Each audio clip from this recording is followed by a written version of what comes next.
The ultimate fishing experience is brought to you by Lund Boats.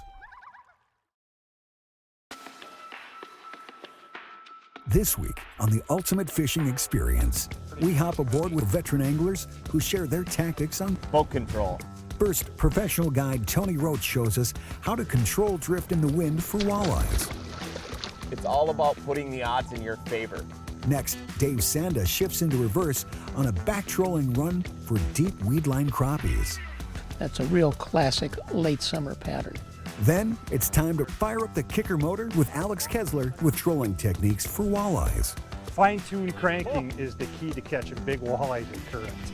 Then, James Lindner takes us to the bow to cast shallow water weeds for big largemouth bass. Another big one. Whoa, come here, buddy. Beautiful bass, look at that thing. So it's time to charge up those batteries, drop in that trolling motor, and get moving.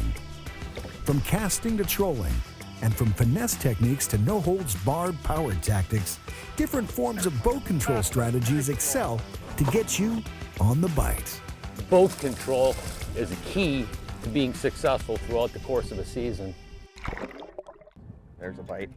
You know, one of my favorite fall presentations is rigging with big creek chubs. Oh my God, they're loaded right there. Nice fish.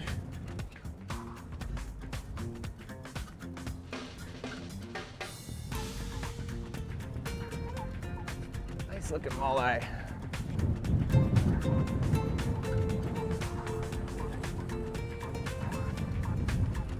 What's one of the #1 aspects of being a great angler?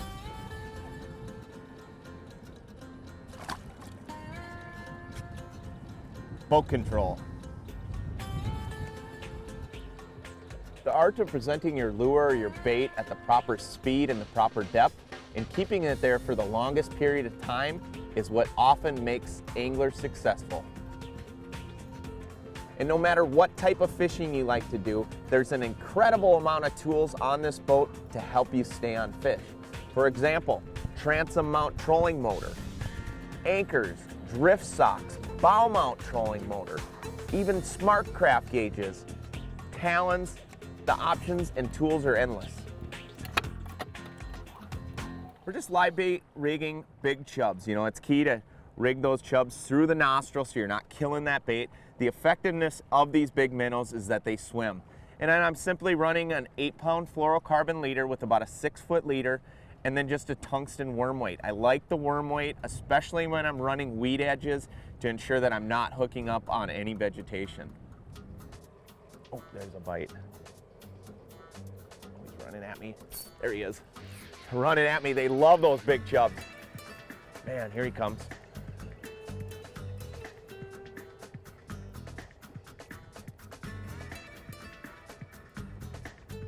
Oh, here he comes. Nice fish. Oh, not a bad fish.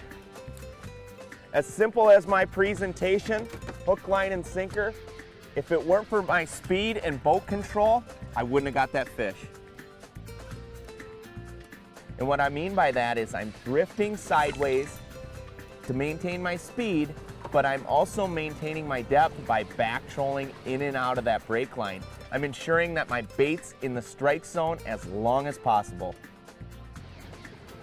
I use my GPS and my sonar in conjunction with my big motor to kick me back and forth along the contours, always keeping my baits not only at the proper speed, but always in the fish.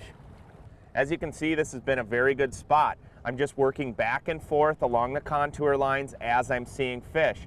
You know, and the biggest thing for me when I'm doing controlled drifts is I like to run back up and drift down the edge where I'm seeing the fish in exactly at their depth. And with the Lund IPS2 hull, I don't have to worry about the bow swinging one way or the transom swinging another. All I have to be concerned with is catching fish.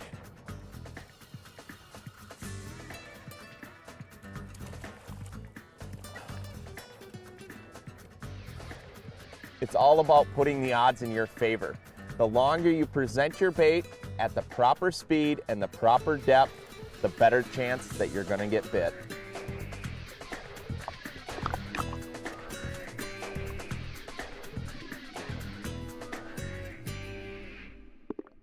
Close Closed captioning is brought to you by Mercury Marine, 75 years of marine excellence. Hi, I'm Dave Sanda, and I fish for everything that swims. Every species offers its own unique challenge, and today we're fishing for crappies using light tackle, maneuvering from the back of the boat, and it should be a good time. Here we go. In early summer, when the crappies first school up on the weed line, they tend to be up high, swimming up high, and that's when that casting technique works so good. But right now it's late summer. These crappies tend to hug the weed line. They often stay down pretty deep. And the thing is, they really fire off right at sunset. The whole school gets active as the sun is touching the top of the trees. And that's when you start catching some real nice slab crappies like this. One after the other, after the other, after the other. You got 45 minutes of crappie heaven out here. That's a nice fish.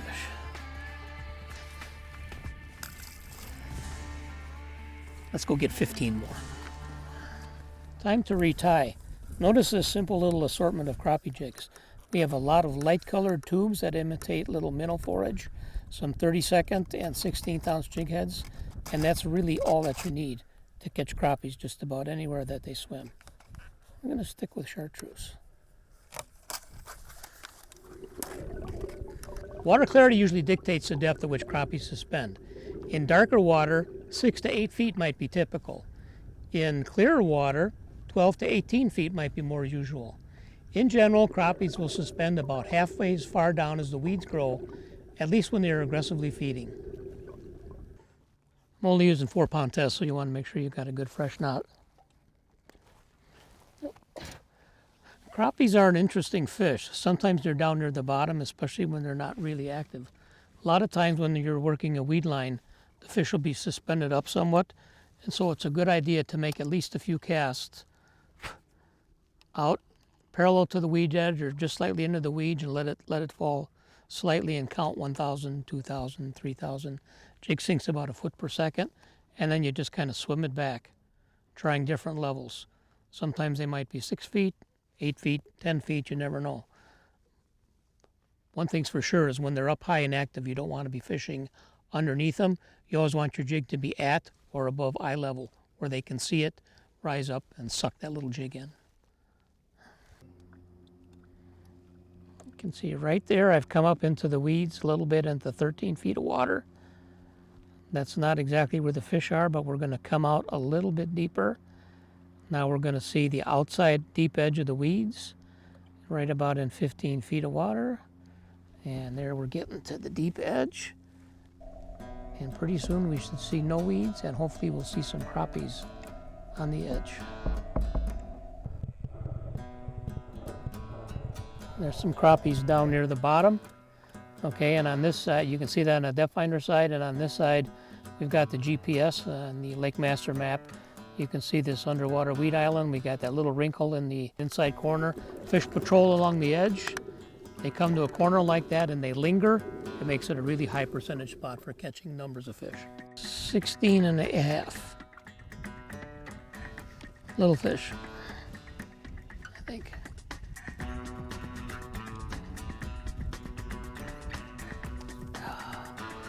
Yeah, nice, getting bigger. It's getting to be fast and furious now. This is when it's really fun. Yeah, it really seems like these crappies are active now, but they are deep. They're hugging the base of the weed line. So rather than doing the cast and swim, it's ideal for vertical jigging. Just creeping along, back trolling with the Vantage here. Just touching the button on and off, little steering changes. Just to hover that contour like a glove. That's where the fish are. Nice thing about this Vantage, it has a 3-to-1 steering ratio. So all you have to do is move the handle a little bit, and the motor actually spins 3 times as much. So if I had it in this position, I'd be going straight backwards. All I have to do is move it that much to be going straight forward with infinite adjustment in between. It leads to very precise boat control. But with a transom mount, water pressure against the flat transom really slows you down to a crawl. You just use little incremental speed adjustments and minor changes in steering, and you can hover in place or creep along with amazing accuracy.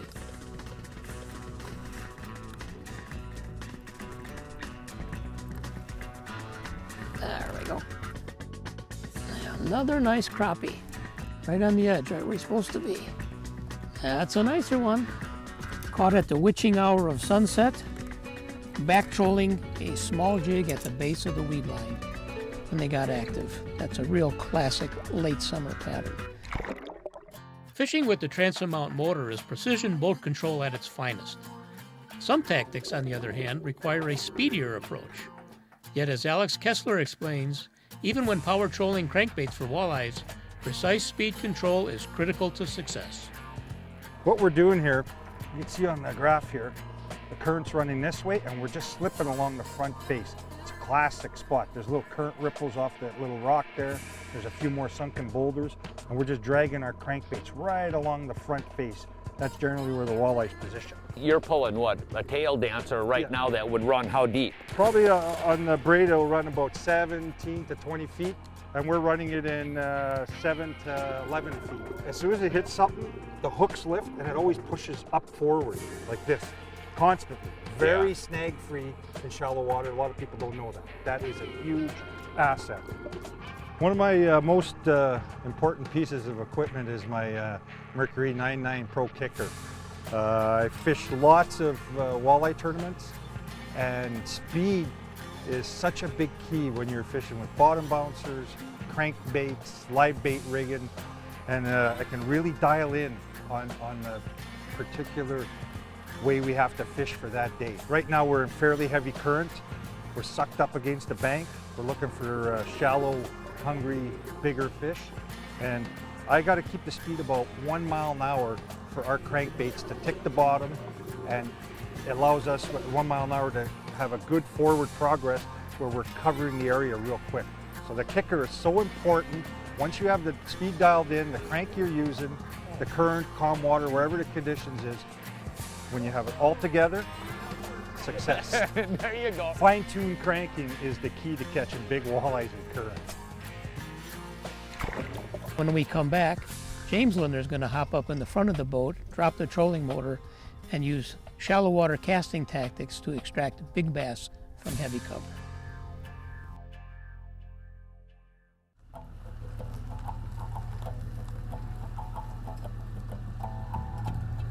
Straight back.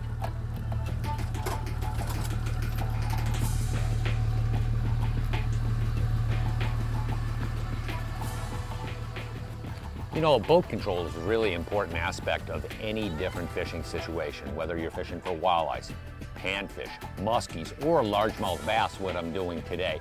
Right now, I'm going to look at strategies and the usage of a bow mount trolling motor and how bass anglers use this as a tool to be successful on the water. And this is really what you term as a lot of classic bass fishing situations. A lot of accurate casting, moving really slowly with your trolling motor, positioning accurate casts, and more or less sort of sight fishing almost. You can actually see where the fish should be positioned. And do you know how far we're going? About right here. We're ready to go. Get this trolling motor into action here.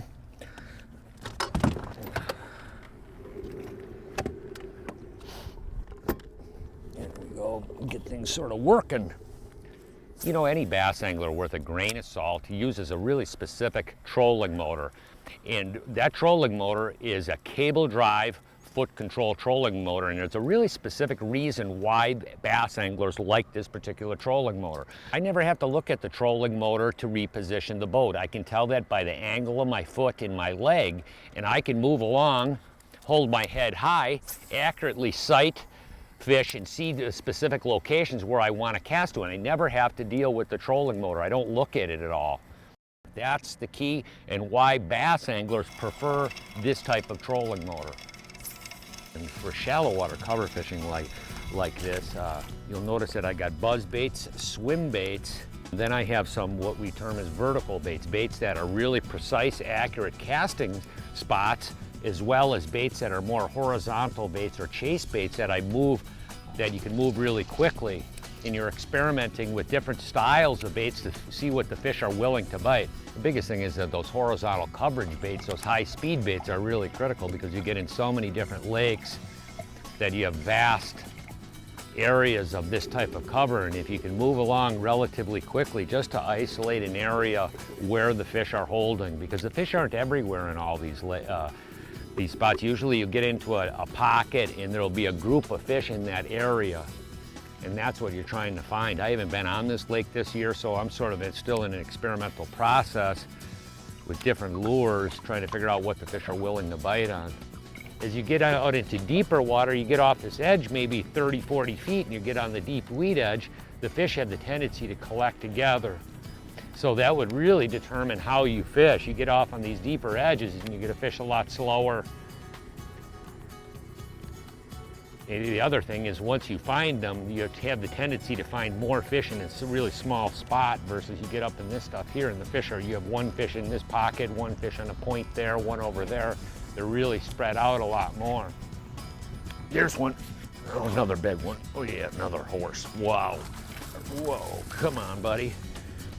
It was really sort of interesting. You know, that's one thing about bass fishing, and what I did in this particular lake, I started really in the shallow zone, moved out to the deeper weed edge, and it wasn't take that long, and I threw a jig out on the deep weed edge, and look what I found.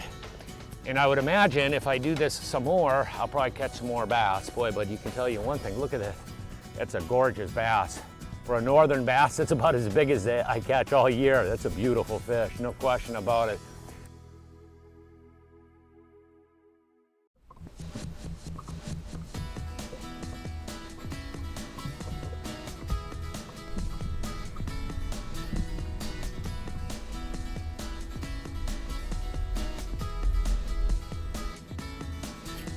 There's a good one. Oh, yeah. Oh, wow. That's a big one there. Another big one. Whoa, come here, buddy. Ooh, yeah. Wow. Another big bass. Look at the size of those. See? It's interesting how just a little adjustment started that shallow water run and then moved out a little bit deeper and got a little bit more with the program. That was a beautiful bass. Beautiful bass. Look at that thing. Back in the water. Come here, buddy. Ooh. Maybe he's got some more buddies in there. You know, just in my line of work, I get a chance to fish for a wide variety of different fish species. I fish for walleyes and bass and muskies. And the interesting thing is the boats that we fish in, this is a Lund Predator, but they make an Impact, a Pro Guide, that are really nice boats for multi-species fishing situations, in the fact that where we fish them with a front trolling motor as well as a rear-mounted trolling motor. The boats have a real shallow water draft. That's one thing that's sort of interesting. You look at this boat, this is a big boat. This boat, we run it in really shallow rivers, really shallow water conditions, that this boat does not draft very much because it has such a wide footprint. And then it's got it's the IPS2 hull. This hull actually has strakes that run down the length of it, as well as this reverse chine. And what it does is gives you a tremendous stability on the water. As you can see, I'm sort of moving, sort of going up this way. The wind's blowing from left to right, and the boat isn't shifting. Those strakes, as well as that reverse chine, holds the boat stable when the wind is blowing, which is really critical. It's really sort of interesting. I came across a big flat up there, and it was really sort of spread out, and I moved through there pretty quickly, and I actually caught a couple of bass. But right in this particular area, when you look on the map, there's a sharper inside corner, and that's where deeper water cuts in here. And what I'm going to do is actually slow the boat down. I was moving through there relatively quickly. I was probably on 30-40%. All of a sudden I got into this area here where you got the sharper ledge drop. It's more of a distinct weed edge in here.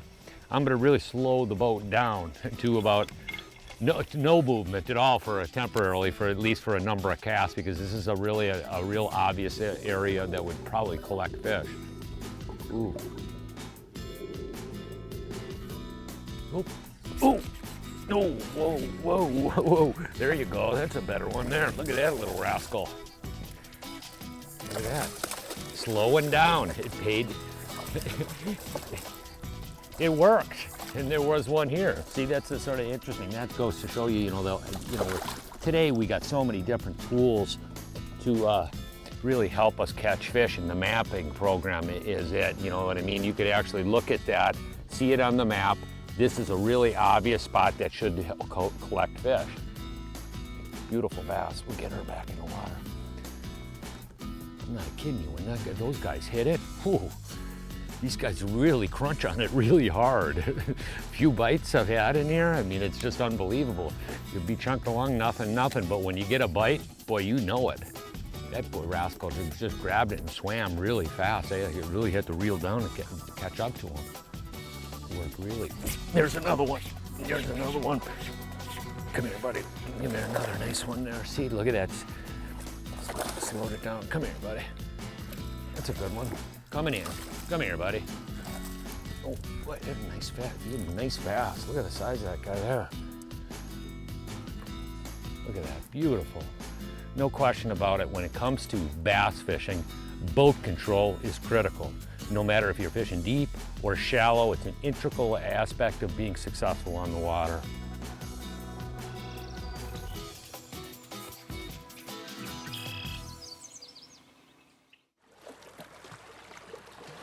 Thanks for joining us. If you'd like more information, check out lundboats.com or these other online outlets.